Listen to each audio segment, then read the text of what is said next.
জয় যিশু বন্ধুরা, সবাইকে হ্যাপি হোলি। আজকে নিয়ে এসেছি হোলি স্পেশাল মাটন। তো দেখে নাও, প্রথমে নুন, হলুদ, লঙ্কার গুঁড়ো, কাঁচা লঙ্কা, পাতি লেবু, সর্ষের তেল দিয়ে খুব ভালো করে আমি এটা ম্যারিনেট করে রেখে দেবো আধ ঘন্টা।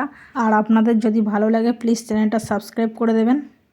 এই ম্যারিনেট করা মাটনের মধ্যে আমি কয়েক টুকরো আলু দিয়ে আবারও ভালো করে ম্যারিনেট করে এটাকে রেখে দেবো আমি 15-20 মিনিট। তারপরে প্রেসার কুকারের মধ্যে জল নিয়ে নিলাম, তারপর দিয়ে দিলাম নুন, তেজপাতা, দারচিনি, লবঙ্গ, সর্ষের তেল, ম্যারিনেট করা মাটন দিয়ে আমি এটাকে প্রেসার কুকারে সিদ্ধ করে নেব 15 মিনিট মতো। তারপরে একটা কড়াইতে তেল দিয়ে দিলাম শুকনো লঙ্কা, গোটা গোলমরিচ, রসুন বাটা দিয়ে রসুনটা ভালো করে ভেজে নিয়ে দিয়ে দিলাম পেঁয়াজ বাটা। পেঁয়াজটা দিয়ে খুব ভালো করে ভেজে নেব আমি। পেঁয়াজটা ভাজা হয়ে আসলে আমি দিয়ে দেবো আদা বাটা।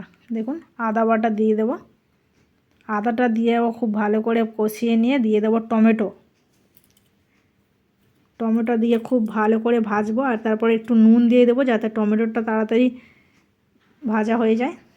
দেখুন এইভাবে ভাজা হয়ে গেছে। এরপর আমি দিয়ে দিলাম লঙ্কার গুঁড়ো, হলুদ গুঁড়ো, কাশ্মীরি লঙ্কা দিয়ে খুব ভালো করে আবার কষিয়ে নেব।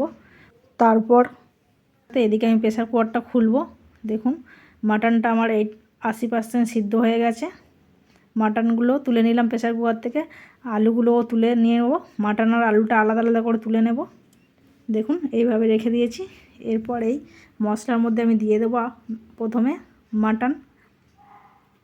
সব মাটনগুলো দিয়ে খুব ভালো করে আমি এটাকে কষাবো। আর আপনারাও এইভাবে বাড়িতে বানাবেন। আর ভালো লাগলে প্লিজ চ্যানেলটা সবাই সাবস্ক্রাইব করবেন। তারপরে আমার কষানো হয়ে এসেছে দেখুন। এরপরতে আমি দিয়ে দেবো আলু দিয়ে খুব ভালো করে আবারও কষিয়ে নেব। কষানো হয়ে গেছে দেখুন। এরপর আমি দিয়ে দেবো মাটন সিদ্ধ করেছিলাম যে জলটা, ওই জলটা দিয়ে দেবো। এই জলটা দিয়ে খুব ভালো করে নেড়েচেড়ে যখন ফুটবে তখন আমি এটাকে ঢেকে দেবো। তারপরে 5 মিনিট পরে ঢাকনাটা খুলবো। খুলে আমি উপর দিয়ে শাহি গরম মশলা ছড়িয়ে দেবো। দিয়ে আবার ভালো করে নেড়ে নিয়ে একটু ফুটে গেলে এটাকে আমি নামিয়ে নেব। আর এটা খেতে কিন্তু আমার অপূর্ব লেগেছে। আপনাদের কেমন লেগেছে প্লিজ সবাই কমেন্টে জানাবেন। আর সবাইকে ধন্যবাদ।